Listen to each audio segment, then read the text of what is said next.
നമസ്കാരം. ദുബായ് വിമാനത്താവളം കത്തിച്ച് ഇറാൻ പടയെ പേടിച്ച് ഗൾഫ് രാജ്യങ്ങൾ. ദുബായ് വിമാനത്താവളത്തെ ഞെട്ടിച്ചുകൊണ്ട് ഡ്രോൺ ആക്രമണം. കാതടപ്പിക്കുന്ന ഉഗ്രശബ്ദത്തിൽ പൊട്ടിത്തെറികൾ സംഭവിച്ചു. ഇറാന്റെ തിരിച്ചടികൾ ഭയന്ന് അല്ലെങ്കിൽ അതിൽ വിരണ്ട് ഗൾഫ് രാജ്യങ്ങൾ. യുദ്ധസമാനമായിട്ടുള്ള സാഹചര്യങ്ങളിൽ തുടരുന്ന പശ്ചിമേഷ്യയിൽ വീണ്ടും ആശങ്ക പടർത്തിക്കൊണ്ട് ദുബായ് അന്താരാഷ്ട്ര വിമാനത്താവളത്തിന് സമീപമടക്കം ഡ്രോൺ ആക്രമണം നടത്തി തിരിച്ചടികൾ ശക്തമാക്കുകയാണ് ഇറാൻ. ലോകത്തിലെ തന്നെ ഏറ്റവും തിരക്കേറിയ വിമാനത്താവളങ്ങളിലൊന്നായിട്ടുള്ള ദുബായിൽ നടന്ന ഈ സംഭവം ആഗോളതലത്തിൽ വലിയ ചർച്ചയാകുന്നു.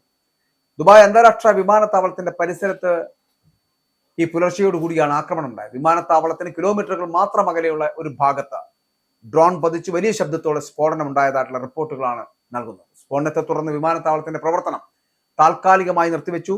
സുരക്ഷാ മുൻകരുതലിന്റെ ഭാഗമായിട്ട് വിമാനങ്ങൾ വഴിതിരിച്ചുവിട്ടു. സർവീസുകളൊക്കെ റദ്ദാക്കുകയും ചെയ്തു. പശ്ചിമേഷ്യയിലെ നിലവിലെ സംഘർഷങ്ങളുടെയൊക്കെ പശ്ചാത്തലത്തിൽ UAE അതീവ ജാഗ്രതയിലാണ്.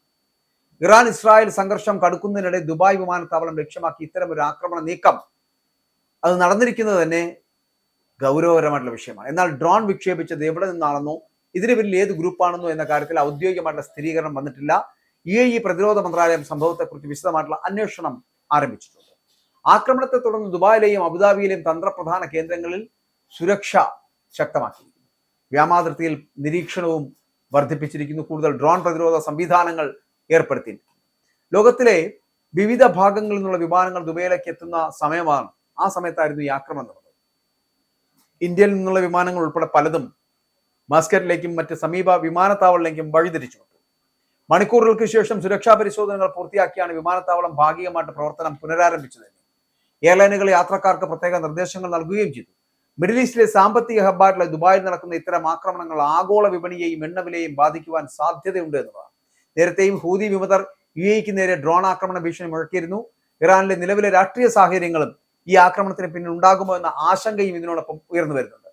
ഭീകരാക്രമണങ്ങൾക്കെതിരെ ശക്തമായിട്ടുള്ള നിലപാട് സ്വീകരിക്കുന്ന UAE ഇത്തരം പ്രകോപനങ്ങൾക്കെതിരെ കർശന നടപടി സ്വീകരിക്കുമെന്ന് വ്യക്തമാക്കുകയും ചെയ്തു.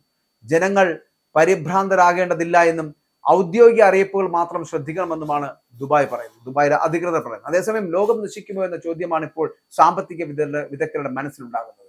കാരണം ഇനിയും ഇറാനെതിരായിട്ടുള്ള യുദ്ധം തീരാൻ 3 ആഴ്ചയോളം എടുക്കുമെന്നുള്ള ഇസ്രായേൽ അമേരിക്കയുടെ പ്രസ്താവന അത് കാണുമ്പോൾ ഇതെങ്ങോട്ടാണ് ഈ യാത്ര എന്ന് അറിയേണ്ടിയിരിക്കുന്നു. ഇതിനു മുൻപ് ലോകം അനുഭവിച്ച ഏറ്റവും വലിയ സാമ്പത്തിക പ്രതിസന്ധി എന്ന് പറയപ്പെടുന്ന 1930കളിലെ ആഗോള സാമ്പത്തിക മാന്ദ്യമാണ്. ഇപ്പോൾ തന്നെ ലോകം ഇന്ധന പ്രതിസന്ധിയിൽ വീർപ്പുമുട്ടുന്നു. ചരക്ക് കടത്ത് പോലും കൃത്യമായ നടക്കാൻ പറ്റാത്ത അല്ലെങ്കിൽ നടക്കാത്ത ഒരു സാഹചര്യത്തിലേക്ക് എത്തിയിരിക്കുന്നു. ഇതൊക്കെ സ്ഫോടനാത്മകമായിട്ടുള്ള സാമ്പത്തിക പ്രതിസന്ധിയിൽ കലാശിക്കുമെന്നുള്ള കാര്യത്തിൽ തർക്കമില്ല കേട്ടോ.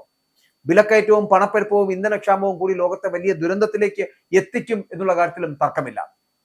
അതിനു മുൻപേ ലോകത്തെ ഈ വിപത്തിൽ നിന്നും കരകയറ്റുവാൻ ലോകശക്തികൾ തന്നെ മുന്നിട്ടിറങ്ങേണ്ട സാഹചര്യമാണ്. മാത്രമല്ല ഇതൊരു 3ാം ലോക മഹായുദ്ധത്തിലേക്ക് വികസിക്കുമോ എന്ന ആശങ്ക അത് നിലനിൽക്കുന്നുണ്ട്. കാരണം ഇറാനെ സഹായിക്കുന്ന റഷ്യയുടെയും ചൈനയുടെയും പങ്ക് കൂടുതൽ പുറത്തു വരികയാണ്.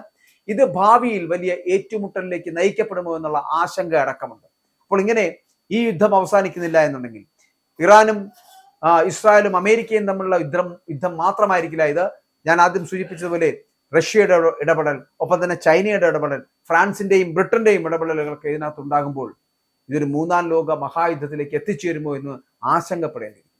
അങ്ങനെ ഉണ്ടാകാതിരിക്കട്ടെ. പക്ഷേ ഇറാന് വേണ്ടിയിട്ട് ഏത് തരത്തിലും സഹായം നൽകാൻ റഷ്യ തയ്യാറാകുകയും ചൈന തയ്യാറാകുകയും ചെയ്യുന്നതിന്റെ അവരുടെ പങ്ക് വളരെ കൃത്യമായി ഇപ്പോൾ പുറത്തു വന്നുകൊണ്ടിരിക്കുകയാണ്. അതായത് നിങ്ങൾ ഇറാനെ സഹായിക്കുന്നു, ആ ഇറാൻ അമേരിക്കയ്ക്കും ഇസ്രായേലിനുമെതിരെ വളരെ കൃത്യമായിട്ടുള്ള ഓപ്പറേഷൻസ് നടക്കുന്നു. അങ്ങനെ യുദ്ധം അവസാനിക്കാതെ മുന്നോട്ട് പോകുന്നു. ഇത് നൽകുന്ന സൂചന എന്ന് പറയപ്പെടുന്നത് ലോകം വലിയൊരു ഏറ്റുമുട്ടലിലേക്ക് പോകും എന്നുള്ളതാണ്. ഇപ്പോൾ ദുബായ് വിമാനത്താവളം കത്തിക്കുന്നു. നാളെ ഇതിനെക്കാട്ടിലും മറ്റു പല സ്ഥലങ്ങളിലും കത്തിക്കുവാൻ, തീഗോളങ്ങൾ തീർക്കുവാൻ ഇറാന് കഴിയും. അതുകൊണ്ട് തന്നെ ഇറാൻ പടയെ പേടിച്ച് ഗൾഫ് രാജ്യങ്ങളിലെ പല സ്ഥലങ്ങളിലും ഈ യുദ്ധത്തെ ഭയന്ന് നിൽക്കുന്നവരെ മാത്രമാണ് കാണാൻ കഴിയുന്നത്.